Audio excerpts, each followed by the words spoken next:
right. So I don't know if Barry is hopping on here, but we might have a special guest.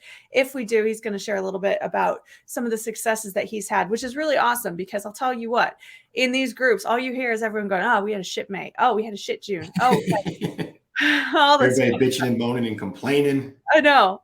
So it's always cool though to hear, how everyone is having success. And we talk a lot about, or you'll hear the phrase separation season a lot. And we are in separation season. We so much are. I think so. If you don't know what separation season is, first off, I don't think it is attributed to any particular time necessarily. I think it's more of a concept, a little more of a general concept. It's basically this: when everybody else is slacking, you're running the opposite direction and you're doing something really positive that's going to make lasting results.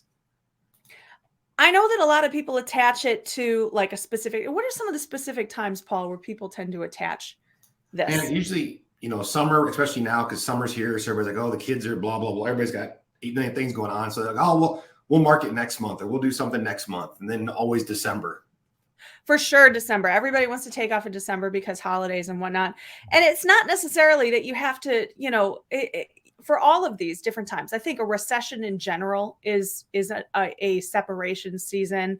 But yeah, you really, I suppose if you analyzed it far enough, you would find that just about every day is separation season because most people are slacking. And if you're doing different things, then you're going to be, separating yourself from the pack, which is good. But I think, again, moving into summer, there are so many old school mentality people in the martial arts business who are like, summer, that's our downtime. May, that's a downtime, blah, blah, blah, blah. And that's okay. It's like the person that says at the holidays, oh, I'm just going to not worry about my diet and workouts. I'll make it up in January. And then they're 30 pounds overweight in January. It's like, yeah. Amy's like, that's a Midwestern thing triggered. Oh yeah. Yeah. I'm a little triggered by that. We call it winter warmth. That's a thing that we do. But the key is whether you tell yourself that or not, because I'm pretty sure we've all said that before at some point or another.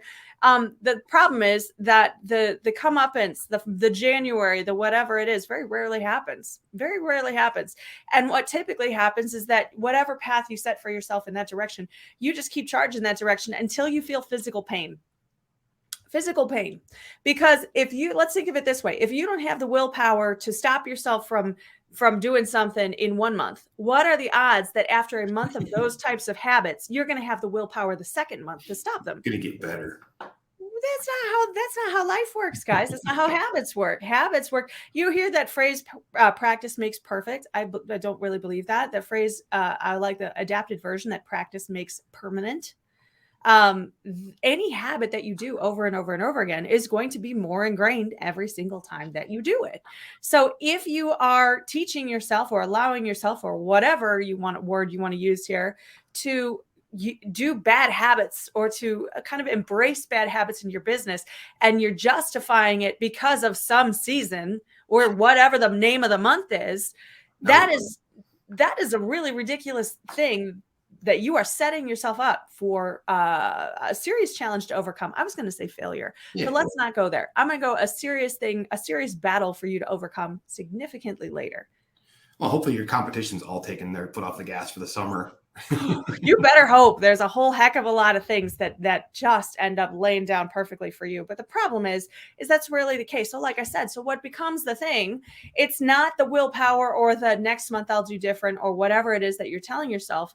The thing that you're waiting for, let me just tell you this, because right now lazy feels good, but the thing that's going to stop you is intense physical pain, intense physical and emotional pain. When I say physical pain, I don't mean someone's going to physically hurt you.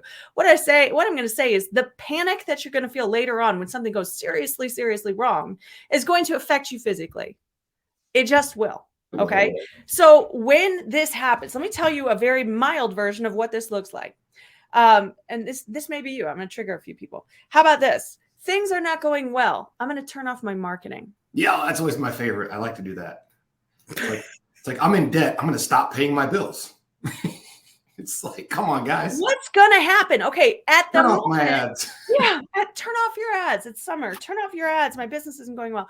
What? Okay. Sorry for laughing, but no, you can laugh because again, we hear it all the time. It's like, Yeah. It's We're like, not you know what? laughing at the I'm people, not getting, guys. it's like I lost at Worlds this weekend, so I'm not going to train for the next Worlds. Yes.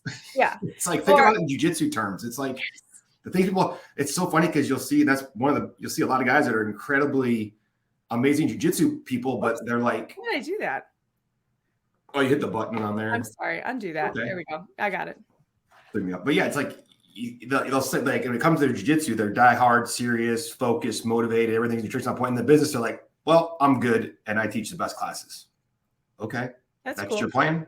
And the 20 people who are in those classes absolutely They love you. They think you're amazing. And everybody, all their friends that are never going to train, maybe a few. That's right. Jiu-jitsu is not an easy thing to get your friends to do. How many of you, let's think about this. How many of you have ever told your friends that you train jiu-jitsu? Oh my God. How many of your friends know that you train?